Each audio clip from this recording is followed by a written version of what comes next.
ഓം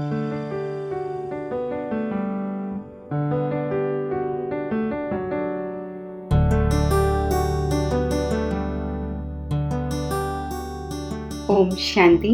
13-12-20 അവ്യക്ത ബാബ്ദാദ. സത്യമായ ആത്മീയ പ്രിയതമയുടെ അടയാളങ്ങൾ. ഇന്ന് ആത്മീയ പ്രിയതമൻ തൻ്റെ ആത്മീയ പ്രിയതമകളായ ആത്മാക്കളുമായി കൂടിക്കാഴ്ചയ്ക്ക് വേണ്ടി വന്നിരിക്കുന്നു.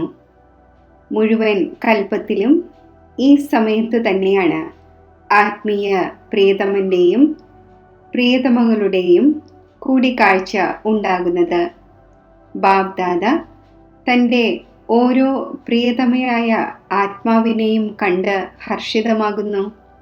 എങ്ങനെയുള്ള ആത്മീയ ആകർഷണത്താൽ ആകർഷിതരായി തൻ്റെ സത്യമായ പ്രിയതമനെ തിരിച്ചറിഞ്ഞത്, പ്രാപ്തമാക്കിയത്. നഷ്ടപ്പെട്ടു പോയ പ്രിയതമകളെ കണ്ട് പ്രിയതമനും സന്തോഷിക്കുന്നു. വീണ്ടും തൻ്റെ യഥാർത്ഥ ലക്ഷ്യസ്ഥാനത്തേക്ക് എത്തിച്ചേർന്നിരിക്കുന്നു. ഇങ്ങനെ സർവപ്രാപ്തികളും ചെയ്യിക്കുന്ന പ്രിയതമനെ മറ്റാർക്കും ലഭിക്കുക സാധ്യമല്ല. ആത്മീയ പ്രിയതമൻ സദാ തൻ്റെ പ്രിയതമകളുമായി കൂടിക്കാഴ്ച നടത്തുവാൻ എവിടെയാണ് വരുന്നത്? ഏതുപോലെ പ്രിയതമനും പ്രിയതമമാരും ശ്രേഷ്ഠമാണ്, അതേപോലെ തന്നെ ശ്രേഷ്ഠമായ സ്ഥാനത്താണ് കൂടിക്കാഴ്ചയ്ക്ക് വേണ്ടി വരുന്നത്. കൂടിക്കാഴ്ച ആഘോഷിച്ചു കൊണ്ടിരിക്കുന്ന ഈ സ്ഥാനം ഏതാണ്? ഈ സ്ഥാനത്തെ എന്തു വേണമോ പറഞ്ഞുകൊള്ളൂ. സർവനാമങ്ങളും ഈ സ്ഥാനത്തിന് കൊടുക്കുവാൻ സാധിക്കും. എങ്കിലും കൂടിക്കാഴ്ച നടത്തുവാനായി അതിപ്രിയമായി തോന്നുന്ന സ്ഥാനം ഏതായിരിക്കും? കൂടിക്കാഴ്ച ഒന്നുകിൽ പുഷ്പങ്ങളുടെ പൂന്തോട്ടത്തിലായിരിക്കും, അല്ലെങ്കിൽ സാഗരത്തിൻ്റെ തീരത്തായിരിക്കും കൂടിക്കാഴ്ച നടത്തുന്നത്. അതിനെ താങ്കൾ ബീച്ച് എന്ന് പറയുന്നു. അപ്പോൾ ഇപ്പോൾ എവിടെയാണ് ഇരിക്കുന്നത്? ഞാൻ സാഗരത്തിൻ്റെ തീരത്ത് ആത്മീയ കൂടിക്കാഴ്ചയുടെ സ്ഥാനത്തിരിക്കുന്നു. ആത്മീയം അഥവാ ഗോഡ്ലി ഗാർഡൻ അള്ളാഹുവിൻ്റെ പൂന്തോട്ടമാണ്. മറ്റ് അനേകം പ്രകാരത്തിലുള്ള പൂന്തോട്ടങ്ങൾ കണ്ടിട്ടുണ്ട്. ഓരോരുത്തരും ഒന്ന് മറ്റൊന്നിനേക്കാൾ കൂടുതൽ വിടർന്ന പുഷ്പങ്ങളുള്ള പൂന്തോട്ടമാണ്. ഓരോരുത്തരും ശ്രേഷ്ഠമായ ഭംഗിയോടുകൂടി തൻ്റെ സുഗന്ധം നൽകിക്കൊണ്ടിരിക്കുന്നു. ഇങ്ങനെയുള്ള പൂന്തോട്ടമാണ്. ഇതിൻ്റെ ഇടയിലേക്ക് ബാബ്ദാദ അഥവാ പ്രിയതമൻ കൂടിക്കാഴ്ചയ്ക്ക് വേണ്ടി വരുന്നു. ആ അനേകം ബീച്ചുകൾ കണ്ടിട്ടുണ്ട്. എന്നാൽ ജ്ഞാനസാഗരത്തിൻ്റെ സ്നേഹത്തിൻ്റെ അലകൾ, ശക്തിയുടെ അലകൾ, ഭിന്ന ഭിന്ന അലകൾ അലയടിക്കുകയും സദാകാലത്തേക്ക് റിഫ്രഷ് ആക്കുകയും ചെയ്യുന്ന തരത്തിലുള്ള ബീച്ച് എപ്പോഴെങ്കിലും കണ്ടിട്ടുണ്ടോ? ഈ സ്ഥാനം ഇഷ്ടമാണല്ലോ. സ്വച്ഛതയുമുണ്ട്, രമണീകതയുമുണ്ട്, ഭംഗിയുമുണ്ട്, ഇത്രയും പ്രാപ്തികളുമുണ്ട്. ഇങ്ങനെയുള്ള മനോരഞ്ജന്റെ വിശേഷ സ്ഥാനം പ്രിയതമകളായ താങ്കൾക്ക് വേണ്ടി പ്രിയതമൻ ഉണ്ടാക്കിയിരിക്കുകയാണ്. അവിടെ വരുന്നതിലൂടെ സ്നേഹത്തിൻ്റെ രേഖയ്ക്കുള്ളിൽ എത്തിച്ചേരുമ്പോൾ തന്നെ അനേകം പ്രകാരത്തിലുള്ള പ്രയത്നത്തിൽ നിന്നും മുക്തമാകുന്നു. ഏറ്റവും വലിയ പ്രയത്നമാണ് നാച്ചുറൽ ഓർമ്മയുടേത്. അത് സഹജമായി അനുഭവിക്കുന്നു. മറ്റേതു പ്രയത്നത്തിൽ നിന്നാണ് മുക്തമാകുന്നത്? ലൗകിക ജോബ്, അതായത് തൊഴിലിൽ നിന്നും മുക്തമാകുന്നു. ആഹാരം തയ്യാറാക്കുന്നതിൽ നിന്നും ഒഴിവാകുന്നു. എല്ലാം മുൻകൂട്ടി തയ്യാറാക്കപ്പെട്ടതല്ലേ ലഭിക്കുന്നത്? ഓർമ്മയുടെയും സ്വതവേയുള്ള അനുഭവം ഉണ്ടാകുന്നു. ജ്ഞാനരത്നങ്ങളുടെ സഞ്ചിയും നിറഞ്ഞുകൊണ്ടിരിക്കുന്നു. ഇങ്ങനെയുള്ള സ്ഥാനത്ത് പ്രയത്നത്തിൽ നിന്നും മുക്തമാകുന്നു. സ്നേഹത്തിൽ അലിയുകയും ചെയ്യുന്നു. അല്ലെങ്കിൽ തന്നെ സ്നേഹത്തിൻ്റെ അടയാളമായി വിശേഷിച്ച് പാടുന്നത് ഇതാണല്ലോ, അതായത് രണ്ടായി ഇരിക്കരുത്, എന്നാൽ രണ്ടുപേരും കൂടിച്ചേർന്ന് ഒന്നാകണം എന്ന്. ഇതിനെയാണ് ലയിച്ചു ചേരുക എന്ന് പറയുന്നത്. ഭക്തർ ഈ സ്നേഹത്തിന്റെ സ്ഥിതിയെ ലയിച്ചു ചേരുക അഥവാ ലീനമാവുക എന്ന് പറഞ്ഞിരിക്കുന്നു. അവരാകട്ടെ ലീനമാവുക എന്നതിൻ്റെ അർത്ഥം മനസ്സിലാക്കുന്നില്ല. സ്നേഹത്തിൽ ലയിക്കുക ഇത് സ്ഥിതിയാണ്. എന്നാൽ സ്ഥിതിക്ക് പകരം അവർ ആത്മാവിൻ്റെ അസ്തിത്വത്തെ സദാകാലത്തേക്ക് സമാപ്തമാക്കുക എന്നാണ് മനസ്സിലാക്കിയത്. ലയിച്ചു ചേരുക എന്നാൽ സമാനമായി മാറുക എന്നാണ്. എപ്പോഴാണോ ബാബയുടെ അഥവാ ആത്മീയ പ്രിയതമൻ്റെ കൂടിക്കാഴ്ചയിൽ മഗ്നമാകുന്നത്, അപ്പോൾ ബാബ് സമാൻ ആകുന്നതിൻ്റെ അഥവാ ലയിച്ചു ചേരുന്നതിൻ്റെ, അതായത് സമാനമാകുന്നതിൻ്റെ അനുഭവം ചെയ്യുന്നു. ഈ സ്ഥിതിയെയാണ് ഭക്തർ ലയിച്ചു ചേരുക എന്ന് പറഞ്ഞിരിക്കുന്നത്. ലീനമാവുകയും ചെയ്യുന്നു, ലയിക്കുകയും ചെയ്യുന്നു. എന്നാൽ ഇത് കൂടിക്കാഴ്ചയുടെ സ്നേഹത്തിൻ്റെ സ്ഥിതിയുടെ അനുഭൂതിയാണ്. മനസ്സിലായോ? അതിനാൽ ബാബ്ദാദ തൻ്റെ പ്രിയതമമാരെ നോക്കുകയാണ്. സത്യമായ പ്രിയതമ എന്നാൽ സദാ പ്രിയതമ, നാച്ചുറൽ അതായത് സ്വതവേ പ്രിയതമ. സത്യമായ പ്രിയതമയുടെ വിശേഷതകൾ അറിയുന്നുമുണ്ട്. എങ്കിലും അതിൻ്റെ മുഖ്യമായ അടയാളങ്ങളാണ്. ഒന്നാമത്തെ അടയാളം, ഒരു പ്രിയതമനിലൂടെ സമയമനുസരിച്ച് സർവ സംബന്ധങ്ങളുടെയും അനുഭൂതി ചെയ്യുക. പ്രിയതമൻ ഒന്നാണ്, എന്നാൽ ഒന്നിനോട് സർവ സംബന്ധവുമുണ്ട്. ഏതൊരു സംബന്ധം ആഗ്രഹിക്കുന്നുവോ, ഏത് സമയത്ത് ഏത് ബന്ധത്തിൻ്റെ ആവശ്യമുണ്ടോ, ആ സമയം ആ ബന്ധത്തിൻ്റെ രൂപത്തിലൂടെ, പ്രീതിയുടെ രീതിയിലൂടെ അനുഭവിക്കുവാൻ സാധിക്കുന്നു. അപ്പോൾ ആദ്യത്തെ അടയാളമാണ് സർവ സംബന്ധങ്ങളുടെയും അനുഭൂതി. സർവം എന്ന വാക്ക് അണ്ടർലൈൻ ചെയ്യണം. വെറും സംബന്ധമല്ല. ചില ഇങ്ങനെയുള്ള കുസൃതിയുള്ള പ്രിയതമമാരുമുണ്ട്. അവർ സംബന്ധം യോജിച്ചു കഴിഞ്ഞു എന്ന് മനസ്സിലാക്കുന്നു. എന്നാൽ സർവസംബന്ധവും യോജിച്ചുവോ? രണ്ടാമത്തെ കാര്യമാണ്, നീണ്ട സമയത്ത് സംബന്ധത്തിൻ്റെ അനുഭൂതി ഉണ്ടാകുന്നുവോ? നോളജിൻ്റെ ആധാരത്തിലാണോ സംബന്ധമുള്ളത്, അതോ ഹൃദയത്തിൻ്റെ അനുഭൂതിയിലൂടെയുള്ള സംബന്ധമാണോ? ബാബ്ദാദ സത്യമായ ഹൃദയമുള്ളവരിലാണ് സംതൃപ്തമായിരിക്കുന്നത്. കേവലം തീവ്രബുദ്ധി ഉപയോഗിക്കുന്നവരിൽ സംതൃപ്തമല്ല. എന്നാൽ ഹൃദയേശ്വരനായ ബാബ ഹൃദയത്തിന്മേലാണ് സംതൃപ്തമായിരിക്കുന്നത്. അതിനാൽ ഹൃദയത്തിൻ്റെ അനുഭവം ഹൃദയത്തിനും അറിയാം, ഹൃദയേശ്വരനും അറിയാം. ലയിപ്പിക്കാനുള്ള സ്ഥാനം ഹൃദയമാണ് എന്ന് പറയുന്നു, ബുദ്ധിയല്ല. നോളജിനെ ഉൾക്കൊള്ളാനുള്ള സ്ഥാനമാണ് ബുദ്ധി. എന്നാൽ പ്രിയതമനെ ഉൾക്കൊള്ളാനുള്ള സ്ഥാനം ഹൃദയമാണ്. പ്രിയതമൻ പ്രിയതമമാരുടെ കാര്യങ്ങളായിരിക്കുമല്ലോ കേൾക്കുക. ചില പ്രിയതമകൾ ബുദ്ധിയെ കൂടുതൽ ഉപയോഗിക്കുന്നു. എന്നാൽ ഹൃദയത്തിലൂടെ ബുദ്ധിയുടെ പ്രയത്നം പകുതിയാകുന്നു. ആരാണോ ഹൃദയപൂർവം സേവനം ചെയ്യുന്നത് അഥവാ ഓർമ്മിക്കുന്നത്, അവർക്ക് പ്രയത്നം കുറവും സന്തുഷ്ടത കൂടുതലുമായിരിക്കും. ആരാണോ ഹൃദയത്തിൽ നിന്നുള്ള സ്നേഹത്തോടെ ഓർമ്മിക്കുന്നില്ല, കേവലം നോളജിൻ്റെ ആധാരത്തിൽ ബുദ്ധി കൊണ്ട് ഓർമ്മിക്കുന്നത് അഥവാ സേവനം ചെയ്യുന്നത്, അവർക്ക് കൂടുതൽ പ്രയത്നിക്കേണ്ടി വരുന്നു, സന്തുഷ്ടതയും കുറവായിരിക്കുന്നു. സഫലതയും ഉണ്ടാകുന്നു എന്നിരിക്കട്ടെ, എങ്കിലും ഹൃദയത്തിൻ്റെ സന്തുഷ്ടത കുറവായിരിക്കും. ഇത് തന്നെ ചിന്തിച്ചു കൊണ്ടിരിക്കും, നന്നായി നടന്നു, പക്ഷേ എന്നിട്ടും എന്ന് പറഞ്ഞുകൊണ്ടിരിക്കും. ഹൃദയം ഉപയോഗിക്കുന്നവർ സദാ സന്തുഷ്ടതയുടെ ഗീതം പാടിക്കൊണ്ടിരിക്കും. ഹൃദയത്തിൻ്റെ സന്തുഷ്ടതയുടെ ഗീതം മുഖത്തിൻ്റെ സന്തുഷ്ടതയുടെ ഗീതമല്ല. സത്യമായ പ്രിയതമമാർ ഹൃദയപൂർവം സമയമനുസരിച്ച് സർവ സംബന്ധങ്ങളുടെയും അനുഭൂതി ചെയ്യുന്നു.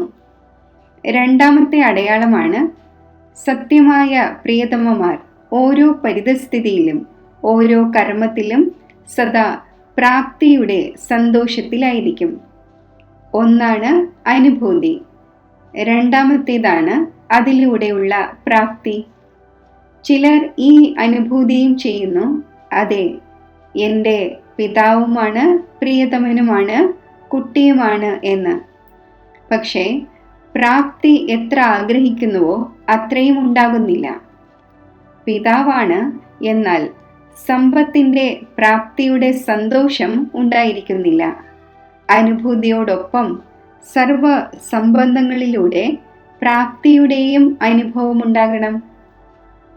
ഏതുപോലെ പിതാവിൻ്റെ സംബന്ധത്തിലൂടെ സദാ സമ്പത്തിൻ്റെ പ്രാപ്തിയുടെ തിരിച്ചറിവുണ്ടാകണം, നിറവുണ്ടാകണം. സദ്ഗുരുവിലൂടെ സദാ വരദാനങ്ങളാൽ സമ്പന്ന സ്ഥിതിയുടെ അഥവാ സദാ സമ്പന്ന സ്വരൂപത്തിൻ്റെ അനുഭവമുണ്ടാകണം.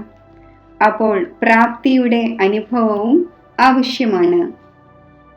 അതാണ് സംബന്ധങ്ങളുടെ അനുഭവം, ഇതാണ് പ്രാപ്തികളുടെ അനുഭവം. പലർക്കും സർവപ്രാപ്തികളുടെയും അനുഭവം ഉണ്ടാകുന്നില്ല. മാസ്റ്റർ സർവശക്തിവാനാണ്, എന്നാൽ വേണ്ട സമയത്ത് ശക്തികളുടെ പ്രാപ്തി ഉണ്ടാകുന്നില്ല. പ്രാപ്തിയുടെ അനുഭൂതി ഇല്ലെങ്കിൽ പ്രാപ്തിയിലും കുറവുണ്ട്. അപ്പോൾ അനുഭൂതിയോടൊപ്പം പ്രാപ്തി സ്വരൂപവുമാകണം. ഇതാണ് സത്യമായ പ്രിയതമ്മയുടെ അടയാളം. മൂന്നാമത്തെ അടയാളം, ഏത് പ്രിയതമകൾക്കാണോ അനുഭൂതിയുള്ളത്, പ്രാപ്തിയും ഉള്ളത്, അവർ സദാ തൃപ്തമായിരിക്കും. ഏതൊരു കാര്യത്തിലും അപ്രാപ്ത ആത്മാവായി തോന്നുകയില്ല. അപ്പോൾ തൃപ്തി, ഇത് പ്രിയതമയുടെ വിശേഷതയാണ്. എവിടെ പ്രാപ്തി ഉണ്ടായിരിക്കുന്നുവോ അവിടെ തൃപ്തി തീർച്ചയായും ഉണ്ടായിരിക്കും. അഥവാ തൃപ്തമല്ല എങ്കിൽ തീർച്ചയായും പ്രാപ്തിയിലും കുറവുണ്ട്. പ്രാപ്തിയില്ല എങ്കിൽ സർവസംബന്ധങ്ങളുടെയും അനുഭൂതിയിലും കുറവുണ്ട്. അപ്പോൾ 3 അടയാളങ്ങളാണ് അനുഭൂതി, പ്രാപ്തി, തൃപ്തി. സദാ തൃപ്ത ആത്മാവ്. എങ്ങനെയുള്ള സമയമായിരുന്നാലും, എങ്ങനെയുള്ള അന്തരീക്ഷമായാലും, എങ്ങനെയുള്ള സേവനത്തിൻ്റെ ഉപാധി ആയിരുന്നാലും, സേവനത്തിൻ്റെ സംഘടനയിലെ എങ്ങനെയുള്ള കൂട്ടുകാരായിരുന്നാലും, ഓരോ സാഹചര്യത്തിലും ഓരോ കാര്യത്തിലും തൃപ്തമായിരിക്കണം. ഇങ്ങനെയുള്ള സത്യമായ പ്രിയതമയാണല്ലോ. തൃപ്ത ആത്മാവിൽ ഒരു പരിധിയുള്ള ഇച്ഛയും ഉണ്ടായിരിക്കുകയില്ല. നോക്കുകയാണെങ്കിൽ തന്നെ തൃപ്ത ആത്മാവ് വളരെ മൈനോറിറ്റി ആയിരിക്കും. ഏതെങ്കിലുമൊക്കെ കാര്യത്തിൽ മാന്യതയുടെയോ അന്തസ്സിൻ്റെയോ വിശപ്പ് ഉണ്ടായിരിക്കുന്നു. വിശപ്പുള്ളവർ ഒരിക്കലും തൃപ്തമാകുന്നില്ല. ആരുടെ വയർ സദാ നിറഞ്ഞിരിക്കുന്നുവോ അവർ തൃപ്തമാകുന്നു.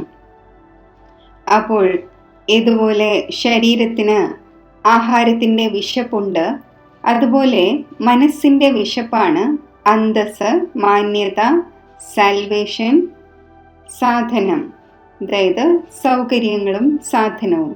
ഇവ മനസ്സിൻ്റെ വിശപ്പാണ്.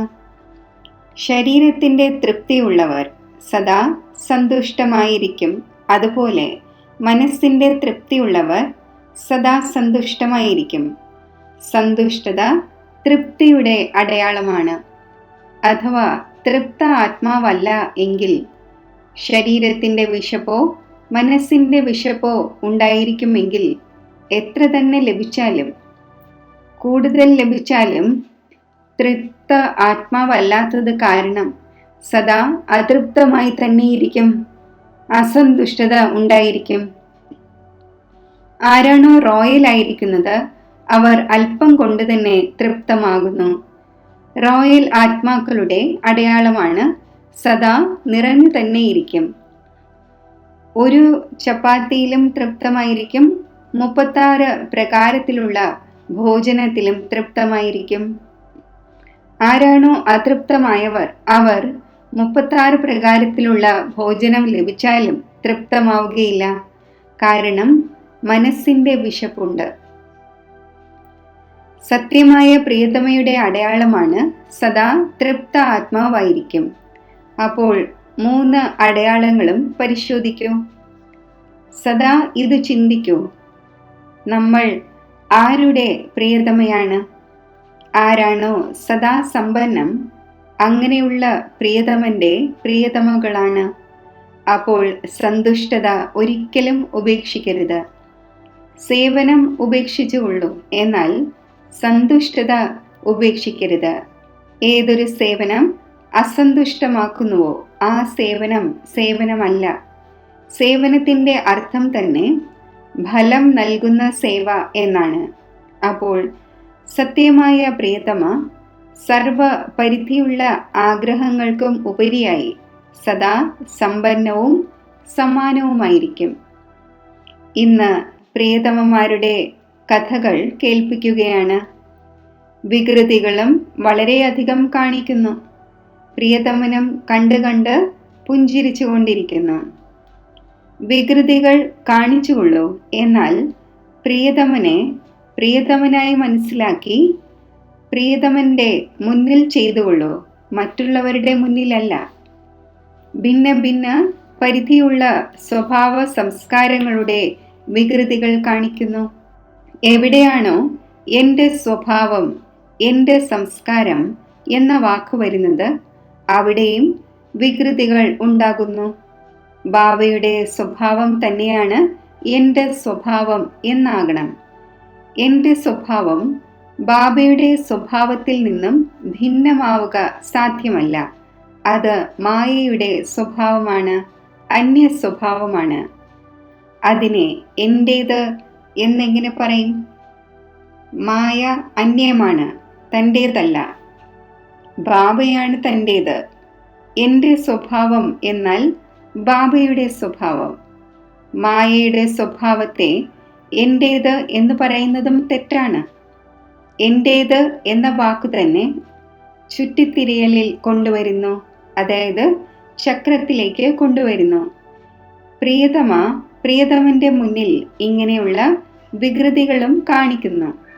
എന്താണോ ബാബയുടേത് അത് എൻ്റേത്. ഓരോ കാര്യത്തിലും ഭക്തിയിലും ഇങ്ങനെ പറയുന്നു: എന്താണോ നിന്റേത് അത് തന്നെ എൻ്റേത്, എൻ്റേതായി യാതൊന്നുമില്ല. എന്നാൽ എന്താണോ നിന്റേത് അതാണ് എൻ്റേത്. എന്താണോ ബാബയുടെ സങ്കല്പം അതാണ് എൻ്റെ സങ്കല്പം. സേവനത്തിൻ്റെ പാർട്ട് അഭിനയിക്കുക എന്ന ബാബയുടെ സ്വഭാവ സംസ്കാരമാണ് എൻ്റേത്. അപ്പോൾ ഇതിലൂടെ എന്തുണ്ടാകും? പരിധിയുള്ള എൻ്റേത് എന്നത് നിന്റേത് ആയി മാറും. നിന്റേത് തന്നെയാണ് എൻ്റേത്, പ്രത്യേകമായി എൻ്റേതല്ല. ഏതെല്ലാം ബാബയിൽ നിന്നും ഭിന്നമാണോ അത് എൻ്റേതേ അല്ല, അത് മായയുടെ ചുറ്റിത്തിരിയലാണ്.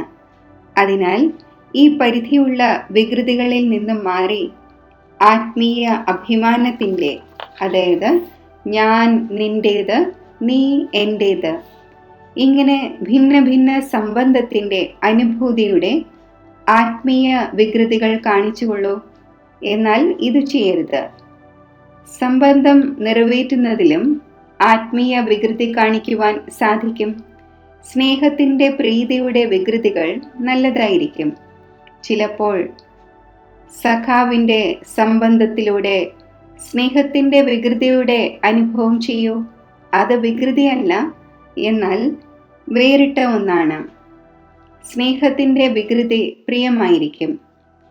ഇതുപോലെ കൊച്ചുകുട്ടികൾ വളരെ സ്നേഹിയും പ്യോറും പവിത്രവുമായത് കാരണം അവരുടെ വികൃതികൾ സർവർക്കും നല്ലതായി തോന്നുന്നു.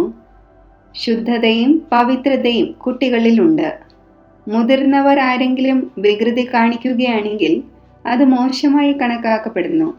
അപ്പോൾ ബാബയുമായി ഭിന്ന ഭിന്ന സംബന്ധത്തിൻ്റെ, സ്നേഹത്തിൻ്റെ, പവിത്രതയുടെ വികൃതികൾ കാണിച്ചുകൊള്ളൂ, അഥവാ കാണിക്കുക തന്നെ വേണം എന്നുണ്ടെങ്കിൽ മാത്രം.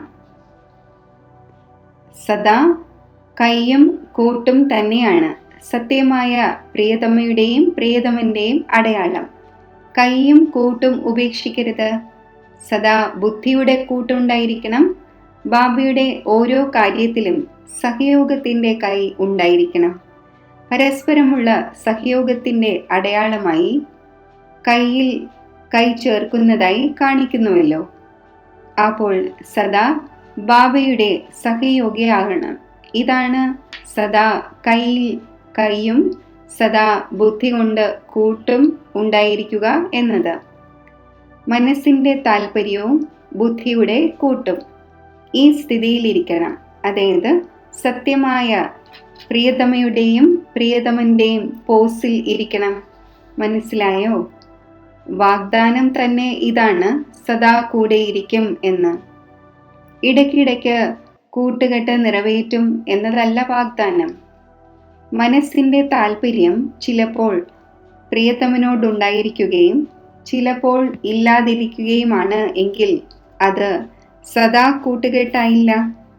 അതിനാൽ ഈ സത്യമായ പ്രിയതമയുടെ സ്ഥിതിയുടെ പൊസിഷനിലിരിക്കൂ. ദൃഷ്ടിയിലും പ്രിയതമൻ, വൃത്തിയിലും പ്രിയതമൻ, സൃഷ്ടി തന്നെ പ്രിയതമൻ. അപ്പോൾ ഇത് പ്രിയതമൻ്റെയും പ്രിയതമമാരുടെയും സദസ്സാണ്, പൂന്തോട്ടവുമാണ്, സാഗരത്തിൻ്റെ തീരവുമാണ്. ഇത് വണ്ടർഫുള്ളായ ഒരു പ്രൈവറ്റ് ബീച്ചാണ്. അതിൽ ആയിരങ്ങൾക്കും മധ്യത്തിലായാൽ പോലും പ്രൈവറ്റാണ്. എന്നോട് പ്രിയതമന് പേഴ്സണലായി സ്നേഹമുണ്ട് എന്ന് ഓരോരുത്തർക്കും അനുഭവമുണ്ടാകുന്നു. ഓരോരുത്തർക്കും പേഴ്സണലായി സ്നേഹത്തിൻ്റെ ഫീലിംഗ് പ്രാപ്തമാവുക, ഇതാണ് വണ്ടർഫുള്ളായ പ്രിയതമനും പ്രിയതമമാരും. ഉള്ളത് ഒരേ ഒരു പ്രിയതമനാണ്, എന്നാൽ സർവരുടേതുമാണ്. സർവരുടെയും അധികാരം എല്ലാവരേക്കാളും കൂടുതലാണ്. ഓരോരുത്തർക്കും അധികാരമുണ്ട്. അധികാരത്തിൽ നമ്പറില്ല. അധികാരം പ്രാപ്തമാക്കുന്നതിൽ നമ്പർ ഉണ്ടായിപ്പോകുന്നു. സദാ ഇത് സ്മൃതിയിൽ വയ്ക്കൂ. ഗോഡ്ലി ഗാർഡനിൽ കൈയും കൂട്ടും നൽകി നടന്നുകൊണ്ടിരിക്കുന്നു, അല്ലെങ്കിൽ ഇരിക്കുകയാണ്. ആത്മീയ ബീച്ചിൽ കൈയും കൂട്ടും നൽകി ആഹ്ലാദിച്ചു കൊണ്ടിരിക്കുകയാണ്. അപ്പോൾ സദാ മനോരഞ്ജനിൽ ഇരിക്കും, സദാ സന്തോഷമായിരിക്കും, സദാ സമ്പന്നമായിരിക്കും. ശരി, ഈ ഡബിൾ വിദേശികളും ഡബിൾ ലക്കിയാണ്. നല്ലത് തന്നെ ഇപ്പോൾ എത്തിച്ചേർന്നിരിക്കുകയാണ്. മുന്നോട്ട് പോകവേ എന്ത് പരിവർത്തനം ഉണ്ടാകുന്നുവോ അത് ഡ്രാമ. എന്നാൽ ഡബിൾ ലക്കിയാണ്, സമയമനുസരിച്ച് എത്തിച്ചേർന്നിരിക്കുന്നു. ശരി, സദാ അവിനാശി പ്രിയതമയായി ആത്മീയ പ്രിയതമനോട് പ്രീതിയുടെ രീതി നിറവേറ്റുന്നവർക്ക്, സദാ സ്വയം തന്നെ സർവപ്രാപ്തികൾ കൊണ്ടും സമ്പന്നമായി അനുഭവിക്കുന്നവർക്ക്, സദാ ഓരോ സ്ഥിതിയിലും പരിതസ്ഥിതിയിലും തൃപ്തമായിരിക്കുന്നവർക്ക്, സദാ സന്തുഷ്ടതയുടെ ഖജനാവിനാൽ നിറഞ്ഞവരായി മറ്റുള്ളവരെയും നിറഞ്ഞവരാക്കുന്നവർക്ക്, ഇപ്രകാരം സദാ കൈയും കൂട്ടും ചേർക്കുന്ന സത്യമായ പ്രിയതമന്മാർക്ക് ആത്മീയ പ്രിയതമൻ്റെ ഹൃദയത്തിൽ നിന്നുള്ള സ്നേഹസ്മരണകൾ. നമസ്തേ. വരദാനം: സദാ ശ്രേഷ്ഠവും പുതിയ പ്രകാരത്തിലുമുള്ള സേവനത്തിലൂടെ അഭിവൃദ്ധി ഉണ്ടാക്കുന്ന സഹജ സേവാധാരിയായി ഭവിക്കട്ടെ. സങ്കല്പങ്ങളിലൂടെ ഈശ്വരീയ സേവനം ചെയ്യുക. ഇതും സേവനത്തിൻ്റെ ശ്രേഷ്ഠവും പുതിയതുമായ രീതിയാണ്. രത്നവ്യാപാരി ദിവസവും രാവിലെ തൻ്റെ ഓരോ രത്നത്തെയും പരിശോധിക്കുന്നു. സ്വച്ഛമാണോ? ശരിയായ തിളക്കമുണ്ടോ? ശരിയായ സ്ഥാനത്താണോ വച്ചിരിക്കുന്നത്? അതേപോലെ ദിവസവും അമൃതവേളയിൽ തൻ്റെ സമ്പർക്കത്തിൽ വരുന്ന ആത്മാക്കളിൽ സങ്കല്പത്തിലൂടെ ദൃഷ്ടി ഓടിക്കൂ. എത്രത്തോളം താങ്കൾ അവരെ സങ്കല്പത്തിലൂടെ ഓർമ്മിക്കുമോ അത്രയും ആ സങ്കല്പം അവരുടെ അടുക്കൽ എത്തിച്ചേരും. ഇപ്രകാരം സേവനത്തിൻ്റെ പുതിയ രീതികൾ സ്വായത്തമാക്കി അഭിവൃദ്ധി വരുത്തിക്കൊണ്ടിരിക്കൂ. താങ്കളുടെ സഹജയോഗത്തിൻ്റെ സൂക്ഷ്മശക്തി ആത്മാക്കളെ താങ്കളുടെ നേർക്ക് സ്വതവേ ആകർഷിക്കും. സ്ലോഗൻ: ഒഴിവ് കഴിവുകളെ മെർജ് ചെയ്യൂ. പരിധിയില്ലാത്ത വൈരാഗ്യവൃത്തിയെ എമർജ് ചെയ്യൂ. ഓം ശാന്തി.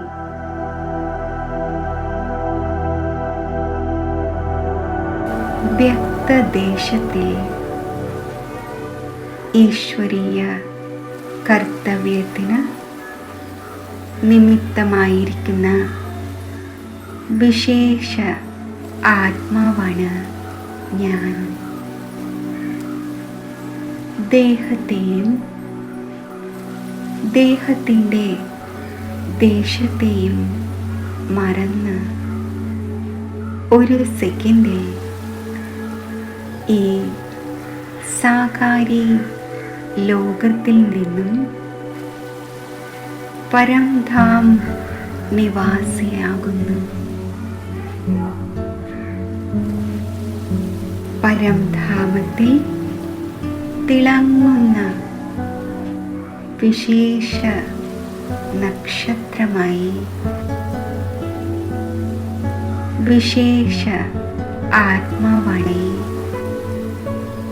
ഞാൻ സ്ഥിതി ചെയ്യും.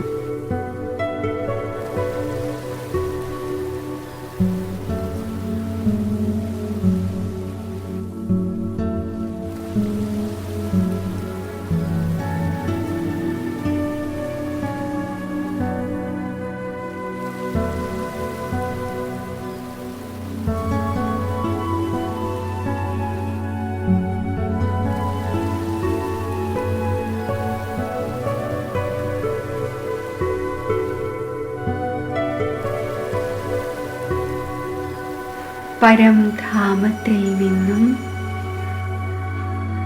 ഒരു സെക്കൻഡിൽ അവ്യക്ത ലോകത്തിൽ അവ്യക്ത രൂപധാരിയായി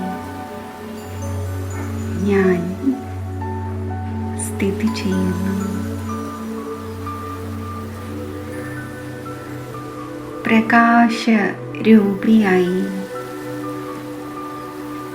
പ്രകാശമയ ശരീരത്തിൽ സ്ഥിതി ചെയ്യുന്നു.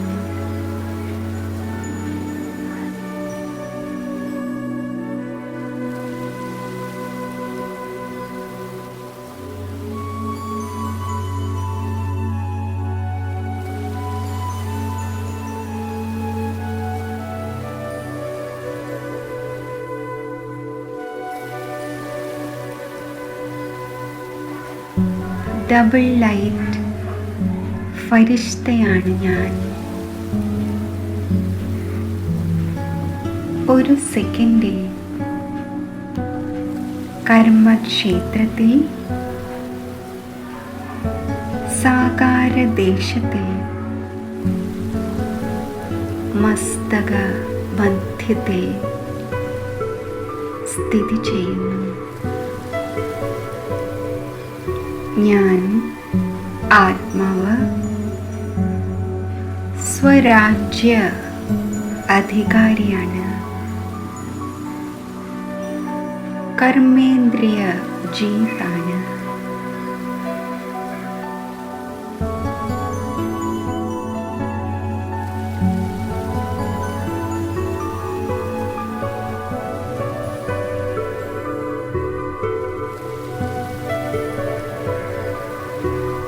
വീണ്ടും ഒരു സെക്കൻഡിൽ പരംധാമാകുന്ന ജ്യോതിദേശത്തിൽ പ്രകാശ ബിന്ദു സ്വരൂപമായി ഞാൻ സ്ഥിതി ചെയ്യുന്നു. പരമധാമത്തിൽ സർവശക്തിവാനായ ശിവബാബയുടെ ഛത്രഛായയിൽ സ്ഥിതി ചെയ്യുന്ന ശക്തി സ്വരൂപ ആത്മാവാണ് ഞാൻ.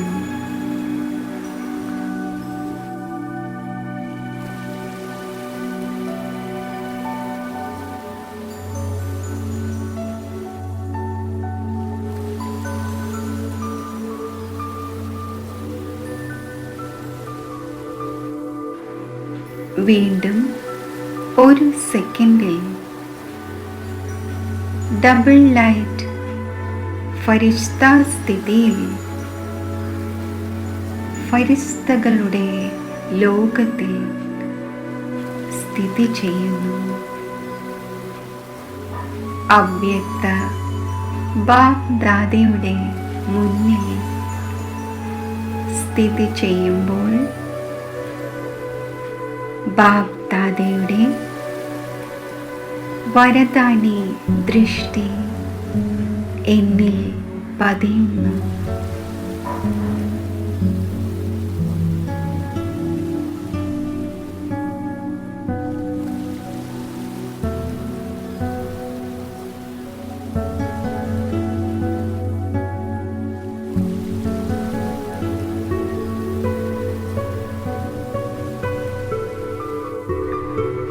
അലൗകിക അതീന്ദ്രിയ സുഖമയ അവസ്ഥയുടെ അനുഭവത്തിൽ ഞാൻ സ്ഥിതി ചെയ്യുന്നു.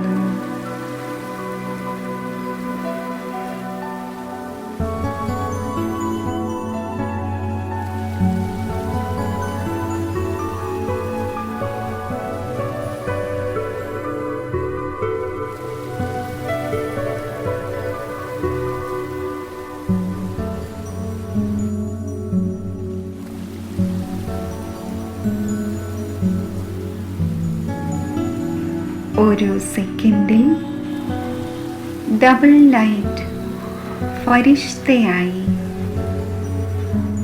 സാകാരി ദേഹത്തിൽ അവതരിക്കുന്നു.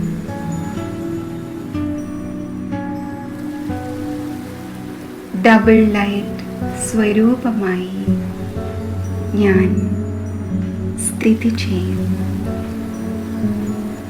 എന്നിൽ നിന്നും 4 ഭാഗത്തും സുഖത്തിൻ്റെയും ശാന്തിയുടെയും ശക്തിയുടെയും പ്രകാശ തരംഗങ്ങൾ 4 ഭാഗത്തും വ്യാപിക്കുന്നു.